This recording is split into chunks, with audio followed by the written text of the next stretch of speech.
Hello नमस्कार, मैं doctor Rajneesh Kumar आप सभी का एक बार फिर से हार्दिक स्वागत करता हूं। और स्वागत करने के साथ ही मैं नए वर्ष 2023 की हार्दिक शुभकामनाएं आप सभी को देता हूं। और ये उम्मीद करता हूं कि आप सभी सन 2023 में जिन भी लक्ष्यों को पूरा करना चाहते हैं उनको पूरा करने में सफल होंगे। वैसे तो देखा जाए, जो भी नए वर्ष आते हैं और बीतते हैं वो आंकड़ों का केवल खेल है। हमारे जीवन में तो नया उस दिन होता है जब हम जिस लक्ष्य को पाना चाहते हैं और उसमें सफल हो जाते हैं। तो आप सभी यहाँ पर किसी न किसी उद्देश्य से जुड़े हुए हैं। आप किसी न किसी चीज़ में चयनित होना चाहते हैं और इस सरकारी सिस्टम का हिस्सा बनना चाहते हैं। तो आपके लिए तो नया वर्ष और नई ज़िंदगी अ, आपके सफल होने पर ही सही मायने में साबित हो सकती। तो नए वर्ष की वैसे हम आप सभी को हार्दिक शुभकामनाएँ देते हैं। लेकिन हम 2022 की भी समीक्षा करेंगे कि हमने पिछले 1 साल में आप सभी के सामने क्या-क्या प्रस्तुत किया, आप लोगों ने उसका क्या रिस्पॉन्ड दिया, आप लोगों के कौन-कौन से महत्वपूर्ण सवाल थे जो कि काफ़ी इम्पोर्टेंट थे। और सवाल भले कोई एक विद्यार्थी कमेंट्स करे, लेकिन वो कई लोगों के सवाल बनकर अ, आते हैं सामने। तो हम चलते हैं, देखते हैं। सबसे पहले जिस चीज़ पर मेरी नज़र जाती है, अगर मैं चैनल अपना खोलता हूँ, तो जितने भी यहाँ पर लोग जुड़े हुए हैं, अलग-अलग एज ग्रुप के, वो बहुत कुछ कहता है। जैसे मैं आप सभी को उदाहरण के लिए बताऊँ तो यहाँ पर आप देख रहे हैं कि 13 से 17 वर्ष के लोग भी जुड़े हैं, 18 से 24 वर्ष के बीच के लोग भी जुड़े हैं, 25 से 34 वर्ष के बीच में जुड़े हुए हैं और 35 से 44 वर्ष के बीच में लोग जुड़े हुए हैं। और सबका प्रतिशत अलग-अलग है। सबसे ज़्यादा जो प्रतिशत है वो 25 से 34 वर्ष के बीच के जितने लोग जुड़े हैं, लगभग 49% के आसपास में है। तो ये जो एज ग्रुप है वो बहुत कुछ कहता है, क्योंकि मैं इसको बहुत अलग ढंग से देखता हूँ, अनुभूत करता हूँ और उस हिसाब से आप सभी के सामने मैं मैटर या फिर जो भी आपको गाइडेंस देना चाहिए, उसको ध्यान में रखते हुए प्रस्तुत होता रहता हूँ। तो आप देख रहे हैं कि जो 13 से 17 इयर्स के जो लोग हैं, वो मात्र 1.5% हैं। तो एक तरीके से जो बच्चे ग्रेजुएशन इत्यादि में हैं, वो इसके अंतर्गत आ सकते हैं। 18 से 24 इयर्स के बीच में जो लोग हैं, एक तरीके से देखा जाए तो वो तमाम प्रतियोगी परीक्षाओं में उतरने वाले नए अ, युवा छात्रों को माना जा सकता है, नए प्रतियोगी छात्रों को माना जा सकता है, जो कि 18 से 24 इयर्स के बीच में है और जिनकी अभी शुरुआत है। उनको बहुत कुछ अभी देखना बाकी है, अनुभव लेना बाकी है। मेरी ज़्यादा संवेदना 25 से 34 इयर्स के बीच के लोगों के बीच में रहती है, क्योंकि ये दौर ऐसा दौर होता है कि इसमें तमाम ज़िम्मेदारियाँ होती हैं, तमाम दबाव होते हैं और किसी न किसी रूप में वो अपनी ज़िंदगी को सेटल करना चाहते हैं। तो ये 25 से 34 इयर्स के लोग मेरे नज़र में बार-बार आते हैं कि उनको किस तरीके से बताया जाए, उनको कैसे मोटिवेट किया जाए, ताकि वो अपना जो भी लक्ष्य बनाएँ उसमें सफल हो पाएँ।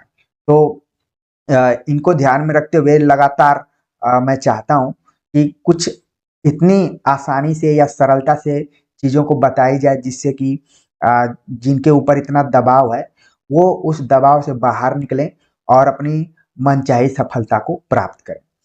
35 से 44 इयर्स के लोगों की जो प्रतिशतता यहाँ पर दिखाई जा रही है कि 25.5% है। ये ऐसे लोग हैं जिनको कि डू और डाई, यानी कि करो या मरो की स्थिति में है।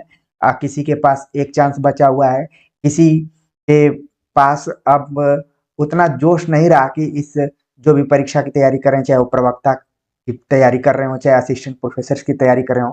कई बार तो मन में इच्छा रहते हुए भी कुछ विज्ञापन ऐसे आते हैं जिसमें कि एज बाउंडेंसर रहता है। तो ये जो 35 से 44 साल के लोग हैं, ये भी अपने जीवन के सार्थकता को लेकर या फिर जो संघर्ष है उसको लेकर यहाँ पर जुड़े हुए हैं कि किसी भी तरीके से उनको अच्छी गाइडेंस मिले, कुछ ऐसी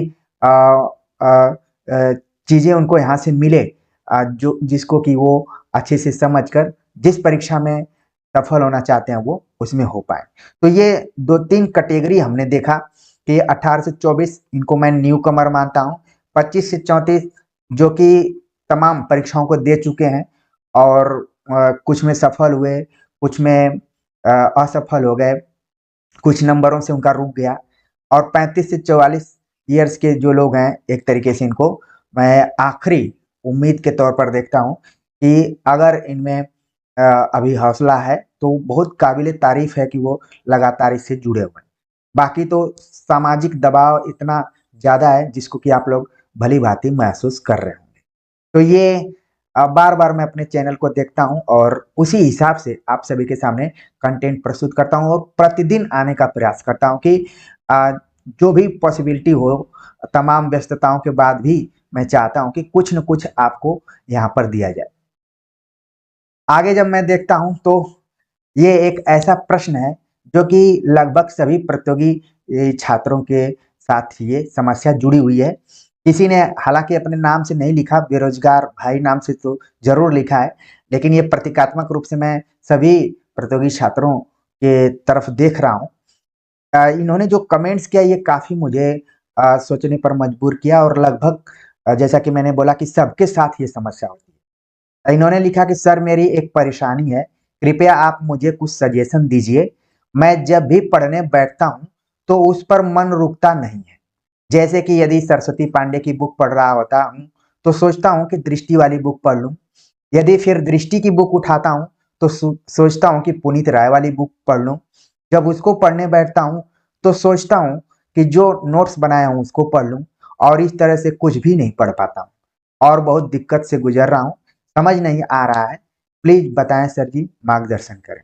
तो ये भले बेरोज़गार भाई नाम से किसी ने कमेंट्स किया है लेकिन ये जो समस्या है तमाम प्रतियोगी छात्रों के साथ आती है कि उनका कंसंट्रेशन नहीं बनता है, जिसको लेकर तमाम लोग आपको मोटिवेशन देते हैं, तमाम गुरु मंत्रों को देते हैं, लेकिन अंत में आप ही को इसको फॉलो करना है, ठीक है?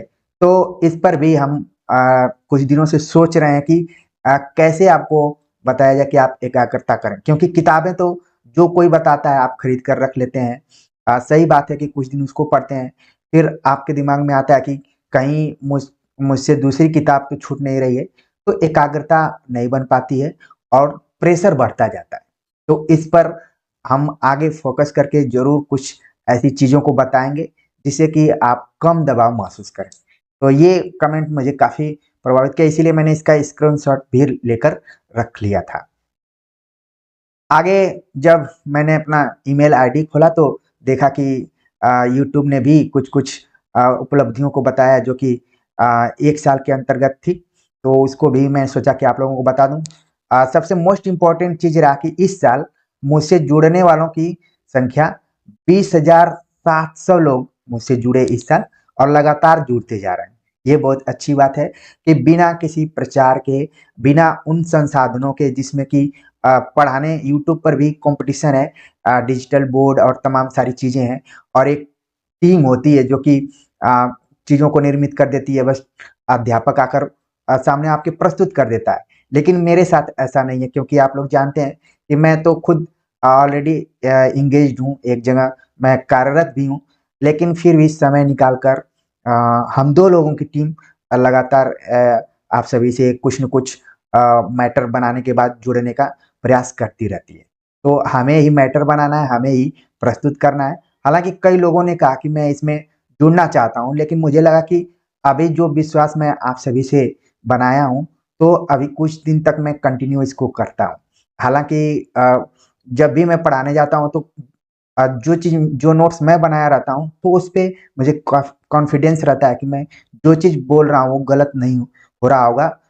उसमें अगर दूसरा कोई बना करते तो फिर उसको भी देखना पड़ता है। कई बार आप लोगों ने देखा होगा, आप लोग तो तमाम कोचिंग्स और टेस्ट सीरीज़ को लेकर अलग-अलग जगह जॉइंट भी होंगे, तो देखे होंगे कि अगर टीम रहती है, तो वो जब तक विश्वसनीय नहीं रहती है, तब तक हमेशा संदेह बना रहता है कि कोई किसी प्रश्न का उत्तर तो गलत नहीं चला गया इस टाइप से।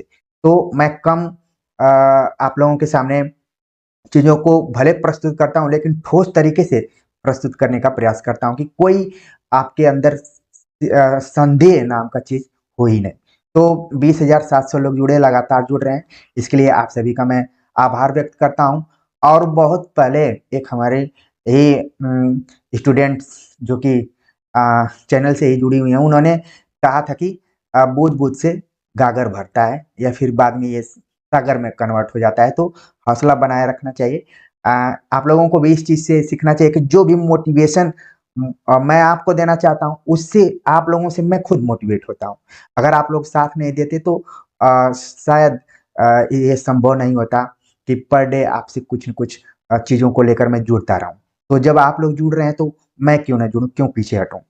सबसे ज़्यादा सितंबर महीने में, क्योंकि उस समय यूजीसी नेट का एग्ज़ाम चल रहा था, तो उस समय बहुत सारे लोग जुड़े।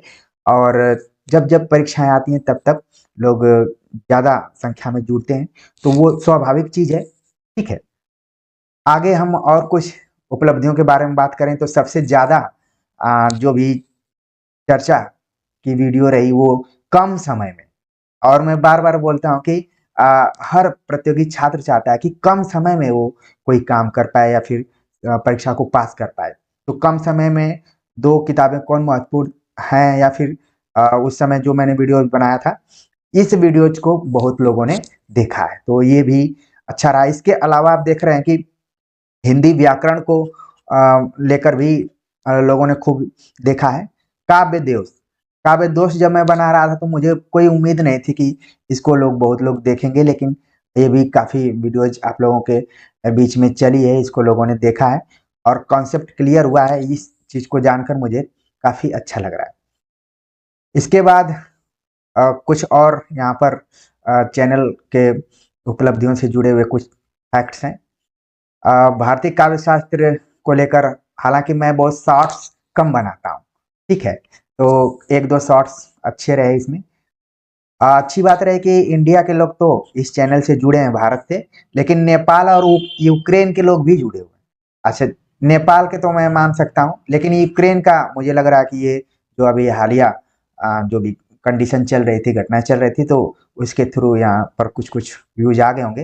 लेकिन भारत के लोग तो मैं बार-बार बोलता हूँ कि जम्मू कश्मीर से लेकर कन्याकुमारी और गुजरात से लेकर अ कोहिमा तक के लोग जुड़े हुए हैं, जो भी हिंदी विषय से प्रेम करते हैं और हिंदी विषय में कुछ करना चाहते हैं। तो ये है। कुछ-कुछ और चीज़ें हैं ऑनलाइन। क्लासेस जब मैं लिया करता था, लाइव क्लास और प्रैक्टिस सेट के अंतर्गत आगे भी होती रहेगी, आप लोगों को निराश नहीं होना है। इसमें एक वीडियो काफ़ी चली, प्रमुख आलोचकों के कथन, पद्मावत, भ्रमर गीत, कामायनी, राम की शक्ति पूजा अंधेरे में। ये काफ़ी टफ पेपर है, अगर आपको समय मिले तो ज़रूर इसको देखिएगा। तो इसको खूब लोगों ने देखा है। आगे लगातार लोग जुड़ते रहे हैं। आप देख रहे हैं कि आंकड़े को देखिए, काफ़ी अच्छा है, सुखद महसूस कराने वाला है, खासतौर से मेरे लिए, क्योंकि अ, मैं बार-बार बोलता हूँ कि आप लोग हमारे ताकत के तौर पर हैं।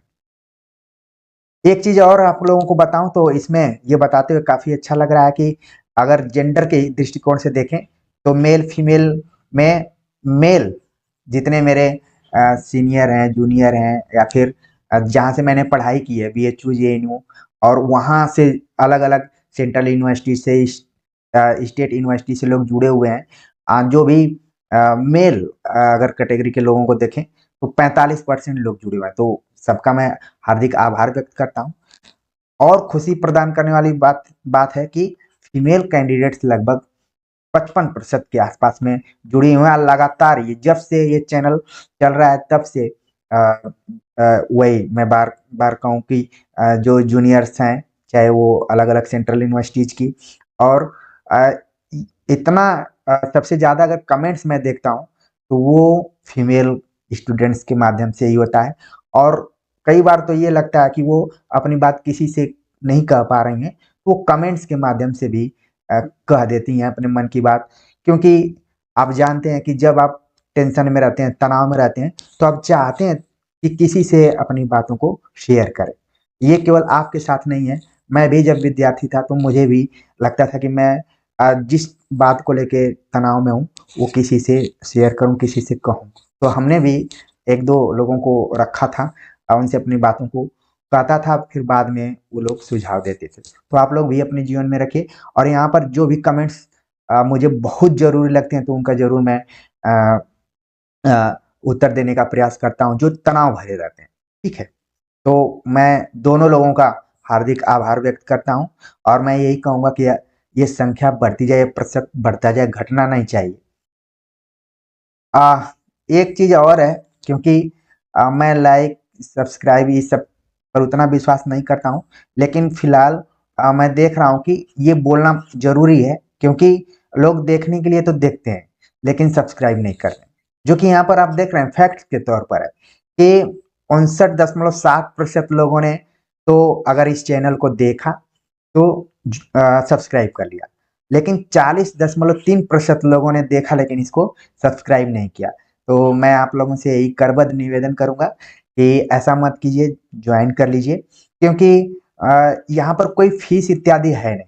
आपका जो टाइम है उसे टाइम के हिसाब से आपको देखना है और उसी की कीमत चुकाना है, बाकी और कुछ यहाँ पर नहीं है। अगर आप सब्सक्राइब करेंगे तो मेरा हौसला बढ़ेगा और मैं चाहूँगा कि और अच्छा परफॉर्मेंस आपके सामने करूँ और भी जो भी आपकी परीक्षा के दृष्टिकोण से इम्पोर्टेंट चीज़ें हों, गाइडेंस हो, उसको लेकर मैं हाजिर हूँ क्योंकि आपका जुड़ना ही मेरे लिए प्रेरणा है। तो सब्सक्राइब ज़रूर कीजिए, इग्नोर मत कीजिए। देखिए यहाँ पर मैं तो आप लोगों को पाठ्यक्रम के अनुसार भी पढ़ाता हूँ और ऑब्जेक्टिव क्वेश्चंस को भी लेकर आता हूँ। ज़रूरत पड़ती है तो लाइव क्लास भी करता हूँ। हर एंगल से देखने का प्रयास करता हूँ और मैंने अपने लेखकी जो भी थोड़ी बहुत प्रतिभा है और उसको भी आपके सामने प्रस्तुत करने का प्रयास करता हूँ अपने संस्मरणों के माध्यम से या फिर जो भी मन में विचार आते हैं जो कि आपको कोई नई दृष्टि दें, तो उनको मैं कम्युनिटी सेक्शन में और जो भी टेलीग्राम चैनल है, उसमें पोस्ट करता हूँ और ये कोशिश करता हूँ कि आप अगर ऑब्जेक्टिव किताबों को पढ़ते-पढ़ते, वन लाइनर किताबों को पढ़ते-पढ़ते बोर हो गए हों, तो ज़रूर थोड़ा-सा इस तरीके की स्टोरीज़ पढ़िए, जिससे कि आपको मन में शांति मिलेगी। आपको लगेगा कि चलो जो भी गद्यात्मक चीज़ें हैं, उनको भी पढ़ना चाहिए। आप विश्वास नहीं करेंगे, जब मैं जेएनयू के लाइब्रेरी में पढ़ने जाता था और जैसे आप लोग परीक्षाओं की तैयारी करते हैं, वैसे ही मैं भी जब करता था, तो सबसे पहले मैं रवीश कुमार का एक ब्लॉग था कस्बा नाम से, उस ब्लॉग को शुरू में जैसे ही लाइब्रेरी में एंट्री करता था और इस ब्लॉग को पढ़ता था और ऐसे लगता था कि उनकी बातें पूरी मतलब मेरे मन मस्तिष्क में उतरती जा रही हैं, उतरती और मन खुश होता था। इसके बाद मैं आचार्य रामचंद्र शुक्ल का इतिहास, जितने भी इतिहास हैं जिसको कि लोग पढ़ते हुए डरते हैं, लेकिन जब आप कोई गद्यात्मक चीज़ पढ़ते हैं विचार प्रधान चीज़ों को पढ़ते हैं तो फिर आप कठिन से कठिन किताब को भी पढ़ लेते हैं।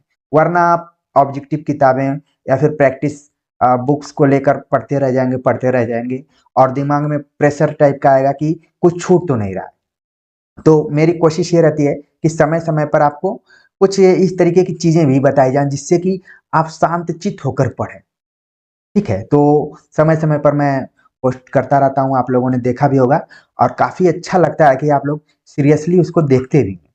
ये बहुत अभी मैं कोई बहुत फेमस व्यक्तित्व नहीं हूँ, कोशिश है कि काम करेंगे तो लोगों के बीच में जाएगा, तो ज़रूर इसका महत्व लोगों को समझ में आएगा। मेरी यही कोशिश है और बाकी तो बहुत ख़ास कोई महत्वाकांक्षा है नहीं। मुझे ये बात बहुत अच्छी लगी कि एक बच्ची ने जेएनयू सीयूईटी की परीक्षा में अपना अच्छा परफॉर्मेंस किया और वो एक दूसरे चैनल पर इंटरव्यू दी थी और हमारे एक स्टूडेंट जिस कॉलेज में मैं पढ़ाता हूँ वहाँ के हमारे एक विद्यार्थी आए और उन्होंने कहा कि सर जी आपको एक बच्ची फॉलो करती है जिसका कि एडमिशन जेएनयू में हो गया है और एक चैनल पर उसने इंटरव्यू दिया तो उन्होंने लिंक भेजा मुझे तो मुझे काफ़ी अच्छा लगा कि भले ये बच्ची मुझे नहीं जानती है, मैं भी इसको नहीं जानता हूँ, लेकिन कई विद्यार्थी हमारे हैं जो कि पर्दे के पीछे बहुत अच्छा परफॉर्मेंस कर रहे हैं और कभी-कभी इस तरीके से इंटरव्यू देते हुए पता चल जाता है तो खुशी होती है कि हमने इस बच्ची के ऊपर कोई दबाव नहीं दिया। ये बच्ची खुद अपनी बातों को कही और मुझे अच्छा लगा कि जो चीज़ है उसको बताना किसी के भी मनोबल को बढ़ाता है। तो आप लोगों से भी मैं मोटिवेशन लेता रहता हूँ और इसी तरीके से बहुत सारे विद्यार्थी हैं जिन्होंने कि कमेंट्स किया कि सर मैं आपके यहाँ से पढ़ रहा था और इस परीक्षा में सफलता मिली, तो इतना काफ़ी है। क्योंकि मैं तो बार-बार यही करता हूँ कि कोई फीस का बंधन नहीं है और समय का भी बंधन नहीं है। जब आप चाहें तब वीडियो लेक्चर को देखें, नोट्स खुद का बनाएँ और फीस का तो कोई झंझट ही नहीं है कि आपने जमा किया और आपको उसका लाभ नहीं मिल रहा है। तो बस अनुभूतियों का जुड़ाव है, विश्वास का जुड़ाव है। तो ये चीज़ अच्छा लगा मुझे देखकर और अब टेलीग्राम चैनल से भी आप लोग बहुत सारे लोग जुड़े हुए हैं और यहाँ पर आप देख रहे हैं कि 3669 लोग टेलीग्राम चैनल से जुड़ गए हैं। तो यूट्यूब चैनल और टेलीग्राम चैनल मैटर लगभग दोनों जगह ठीक-ठाक एक ही रहता है। बस यहाँ पर क्या है कि आप लोग आपस में भी बातचीत कर सकते हैं और आभासी दुनिया में एक दूसरे से अपने जो भी विचार हैं उसको व्यक्त भी कर सकते हैं, सवाल भी पूछ सकते हैं, खासतौर से परीक्षा इत्यादि से रिलेटेड। और मुझे तो कुछ विद्यार्थियों ने कभी-कभी फ़ोन लगा देते हैं तो मैं बातचीत कर लेता हूँ। तो उन्होंने बताया कि ग्रुप में कुछ बहुत ही अच्छे विद्यार्थी हैं, टेलीग्राम चैनल हो चाहे यूट्यूब चैनल हो, दोनों जगहों पे कुछ ऐसे विद्यार्थी हैं जिनको कि मैं भी चाहूँगा कि सामने से अगर वो मिलें तो काफ़ी मुझे खुशी होगी और दोनों जगहों पे बहुत ही सिंसियर विद्यार्थी हैं। कभी किसी को किसी तरीके से रिमूव करने की ज़रूरत नहीं पड़ी, सब लोग अपनी ज़िम्मेदारियों को समझते हैं। तो ये कुछ उपलब्धियाँ रहीं 2022 की एज़ ए शिक्षक के तौर पर, तो मुझे लगा कि क्यों ना हम भी याद करें कि 2022 में हमने क्या किया, आप लोगों को क्या दिया। तो उम्मीद है कि आप लोग संतुष्ट रहे होंगे, कमेंट्स कर ज़रूर बताइएगा और जाते-जाते मैं 2023 की एक बार फिर से आप सभी को हार्दिक शुभकामनाएँ देता हूँ और यही ईश्वर से उस असीम सत्ता से निवेदन करता हूँ कि आप लोग जिस भी फ़ील्ड में जाना चाहते हैं, जिस भी परीक्षा में सफलता प्राप्त करना चाहते हैं, उसमें सफल हों और 2023 आपके लिए बहुत अच्छा जाए और आपके एकेडमिक दृष्टिकोण से, आपके सफलता के दृष्टिकोण से और आपके स्वस्थ होने के दृष्टिकोण से आप इसमें अपने को स्वस्थ भी रखिए क्योंकि मेन वही है। बचपन के दिनों में जब हम लोग कक्षाओं में पढ़ते थे, तो बताया जाता था कि सब कुछ चला जाता है, वापस भी आ जाता है, कैरेक्टर चला जाता है तो वापस नहीं आता है। तो उसमें एक स्वस्थ हेल्थ के बारे में भी चर्चा होती थी, तो हेल्थ को भी आपको ध्यान में रखना है क्योंकि जो भी प्रतियोगी छात्र है उसका मेन हेल्थ है। अगर आप स्वस्थ नहीं रहेंगे तो बहुत सारी चीज़ें आपको परेशान कर सकती हैं। तो उम्मीद करूँगा कि इस वर्ष आपका बहुत ही अच्छा जाए।